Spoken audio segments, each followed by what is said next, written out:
जय हिंद दोस्तों, मैं निर्भय आपका एक बार फिर से टेक्नोलॉजी में स्वागत करता हूं। दोस्तों, अपने पिछले वीडियो में मैंने आपको बताया था डिफॉल्ट आर्गुमेंट आपका क्या होता है, किस प्रकार से आप उसको अपने प्रोग्राम में यूज कर सकते हैं, उसका एक एग्जांपल भी हमने समझा था। आज की इस वीडियो में मैं आपको बताऊंगा कि रिटर्न स्टेटमेंट क्या होती है, रिटर्न टाइप क्या होता है, क्यों आप रिटर्न स्टेटमेंट को अपने प्रोग्राम में यूज करते हैं और क्या उसका यूज होता है। एक एग्जांपल से भी हम उसको समझेंगे। आज की इस वीडियो को स्टार्ट करने से पहले मैं आपको कहूंगा कि अगर आप इस चैनल पर पहली बार आए तो कृपया इस चैनल को सब्सक्राइब कर दीजिएगा, क्योंकि मैं समय समय पर आपके लिए ऐसी ही वीडियोस लाता रहता हूँ। सो दोस्तों, बिना किसी बर्बादी के अब वीडियो को स्टार्ट करते हैं। रिटर्न को यूज करते हैं एक फंक्शन के फ्लो को टर्मिनेट करने के लिए और वापस से वहां भेजने के लिए जहां आपका वो फंक्शन कॉल हो रहा है। तो रिटर्न एक कीवर्ड है जो कि लोअर केस में लिखा जाता है, और अगर आप चाहें तो रिटर्न को लिखकर सीधे सिंपल सेमीकोलन को लगा सकते हैं। इतना लिखने से क्या होगा, जो आपका फंक्शन का फ्लो था, जो एग्जीक्यूशन था, वो वहीं पर टर्मिनेट हो जाएगा और वापस से कंट्रोल आपका फंक्शन जहां कॉल हो रहा था वहां पर चला जाएगा। पर आप चाहें तो रिटर्न के साथ साथ एक वैल्यू को भी रिटर्न कर सकते हैं। तो आप लिख सकते हैं रिटर्न और साथ में एक एक्सप्रेशन। तो यहां पर क्या होगा, जैसे उसे रिटर्न कीवर्ड दिखेगा, यानी कि फ्लो जो फंक्शन का है वो आपको टर्मिनेट करना है, साथ में एक वैल्यू को भी वापस आपको लेके जाना है जो कि इस एक्सप्रेशन पर लिखी होगी। तो रिटर्न को आप दो प्रकार से यूज कर सकते हैं, with value and without value. दोस्तों, अपने पिछले वीडियो में जिसमें मैंने आपको बताया था डिक्लेरेशन डेफिनेशन कॉलिंग फंक्शन की, तो मैंने आपको बताया था कि आपका जो फंक्शन होता है वो डिक्लेयर होता है एक रिटर्न टाइप के साथ, यानी कि ये सम नाम का जो आपका फंक्शन लिखा हुआ है मेरे एक प्रोग्राम में, जो कि आपका दो वेरिएबल को ऐड करने का काम कर रहा है। तो इस सम नाम के फंक्शन से पहले जो इंट लिखा हुआ है वह है आपका रिटर्न टाइप, और ये रिटर्न टाइप जो है वो आपका एक वैलिड डाटा टाइप हो सकता है। ठीक है, वैलिड डाटा टाइप से मतलब है कि ये जो इंट आपका लिखा हुआ है ये तो आपका इंट भी हो सकता है, ये आपका फ्लोट भी हो सकता है, ये आपका कैरेक्टर भी हो सकता है, ये आपका वॉइड भी हो सकता है, ये आपका डबल भी हो सकता है, यानी कि कोई भी एक डाटा टाइप हो सकता है। इसका मतलब ये होता है कि ये जो आपका सम नाम का जो फंक्शन है वो अपना पूरा एग्जीक्यूशन खत्म करने के बाद एक वैल्यू को रिटर्न करेगा, और जो वो वैल्यू होगी वो आपके इस रिटर्न टाइप के जैसी होगी। यानी कि यहां पर जो आपके पास लिखा हुआ है सम नाम का फंक्शन, जब ये अपना एग्जीक्यूशन खत्म करेगा तो एक वैल्यू रिटर्न करेगा इस रिटर्न स्टेटमेंट की मदद से, और वो जो आपकी वैल्यू होगी वो आपकी इंटीजर टाइप की ही होगी। यहां पर आपके पास दो पैरामीटर्स हैं ए और बी, तो इनके अंदर एक वैल्यू पास हो जाएगी यानी कॉपी हो जाएगी, जो कि आपका फंक्शन कॉलिंग से आएगी यहां से। तो ए की वैल्यू यहां से आ गई, बी की वैल्यू यहां से आ गई। तो जब ये दो वैल्यू आपके पास आएंगी तो इनको कैलकुलेशन जो भी आप कराएंगे, जैसे कि यहां पर हमने कराया ए प्लस बी, जो भी कैलकुलेशन होगी, जैसे कि यहां पर आएगी आपकी 11, तो ये जो 11 है इसको आपको रिटर्न करना है। तो रिटर्न करने के लिए आप यूज करेंगे रिटर्न स्टेटमेंट का।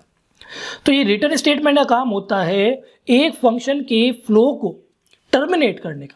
एक फंक्शन के फ्लो को टर्मिनेट करने के लिए आप रिटर्न स्टेटमेंट का यूज करते हैं, जो कि जहां भी आपका फंक्शन कॉल हो रहा है वहां पर एक वैल्यू को रिटर्न कर देगा। जैसे कि आपने यहां से एक फंक्शन कॉल किया जिसका नाम सम है, तो यहां से वैल्यू भी पास होगी आर्गुमेंट के रूप में ए और बी के द्वारा।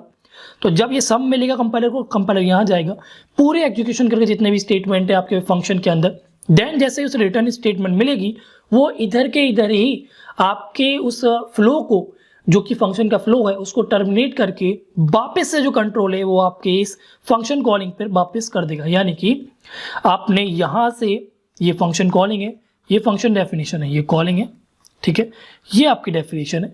आपने यहां से कॉलिंग की तो कॉलिंग होकर आपका यहां पर गया डेफिनेशन के पास, सारी स्टेटमेंट जितनी भी तुमको एग्जीक्यूट किया, जैसे ही रिटर्न स्टेटमेंट मिला आपका जो कंट्रोल था वो वापस से कॉल के पास चला जाएगा। तो एक फंक्शन के फ्लो को टर्मिनेट करने के लिए आप रिटर्न स्टेटमेंट का यूज करते हैं। जैसे ही हमने ये रिटर्न स्टेटमेंट लिखा, इसका मतलब ये फंक्शन के जो फ्लो है हम उसको टर्मिनेट करना चाहते हैं, पर यहां पर हमने कुछ एक्सप्रेशन लिखा हुआ है जो कि हमारा ए प्लस बी है, जिसका आंसर हमारे पास 11 आएगा। तो वो 11 को वापस लेके जाएगा आपके जहां पर ये फंक्शन कॉल हो रहा है, और वो जो वैल्यू रिटर्न होकर आएगी वो किस टाइप की होगी वो डिफाइन करेगा आपका इस फंक्शन का रिटर्न टाइप। क्योंकि यहां पर रिटर्न टाइप आपका इंट है, तो यहां पर वैल्यू चाहे कोई भी हो, जो आपका रिटर्न होकर वैल्यू जाएगी वो आपकी इंटीजर टाइप की ही होगी। एक एग्जाम्पल से आप समझने की कोशिश कीजिए कि अगर मैं यहाँ पर ए की वैल्यू को इंटीजर से फ्लोट बना देता हूँ, जैसे कि 5.5, अब यहाँ पर जो 5.5 है वो आपका फ्लोट टाइप का है, और जो आपका बी है वो इंटीजर टाइप का है। फ्लोट और इंटीजर को ऐड करते हैं तो आपके पास जो वैल्यू रिटर्न होकर आती है वो आती है फ्लोट टाइप की। तो यहाँ पर जो आपके एंड में वैल्यू आएगी वो आएगी 11.5, पर क्योंकि 11.5 आपका फ्लोट टाइप की वैल्यू है, तो जब आपका फंक्शन रिटर्न करेगा वैल्यू को, तो सबसे पहले देखिएगा कि आपका रिटर्न टाइप क्या है। वो रिटर्न टाइप आपका इंटीजर। तो जो फ्लोट वैल्यू थी आपकी 11.5, वो फ्लोट वैल्यू ना रहकर सिर्फ एक इंटीजर वैल्यू यानी कि 11 जो है वो यहाँ पर पास हो जाएगी। एक बार एग्जीक्यूट करके मैं आपको दिखा देता हूं। तो यहां पर आप देखेंगे आपके पास रिटर्न होकर वैल्यू आई 11। तो अगर ये रिटर्न जो कीवर्ड है वो अगर सच में ही इस फंक्शन के फ्लो को टर्मिनेट करता है तो रिटर्न देखते ही वापस जाएगा, ना कि ये सी आउट को एग्जीक्यूट करेगा। पर ये रिटर्न कीवर्ड अगर आपके फंक्शन के फ्लो को टर्मिनेट नहीं करता है तो वो सी आउट को भी प्रिंट करेगा। तो यहाँ पर देखेंगे कि आपके पास वैल्यू आई 11, ना कि यहाँ पर एक ही वैल्यू को आपने प्रिंट किया। तो इसका मतलब ये है कि जहां भी रिटर्न कीवर्ड मिल जाएगा वही टर्मिनेट कर देगा, उसके नीचे जितनी भी स्टेटमेंट होंगी उससे कोई लेना देना है नहीं।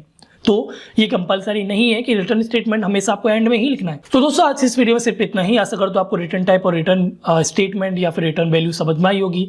अगर ये वीडियो पसंद आई तो कृपया इस वीडियो को लाइक कर दीजिएगा। कोई डाउट है आप मुझे कमेंट कर सकते हैं। कुछ क्वेरीज है, कुछ नॉलेज है, कुछ शेयर करना चाहते हैं, आप मुझे इंस्टाग्राम आईडी पर फॉलो करके वहां मुझसे शेयर कर सकते हैं अपनी नॉलेज को आप या फिर कोई भी डाउट को। अगर ये वीडियो पसंद आए तो कृपया इस वीडियो को लाइक कर दीजिएगा, शेयर कर दीजिए। अगर आप अपने दोस्तों का भला चाहते हैं तो चैनल को सब्सक्राइब कर दीजिएगा अगर मेरा भला चाहते हैं तो दोस्तों वीडियो देखने के लिए धन्यवाद।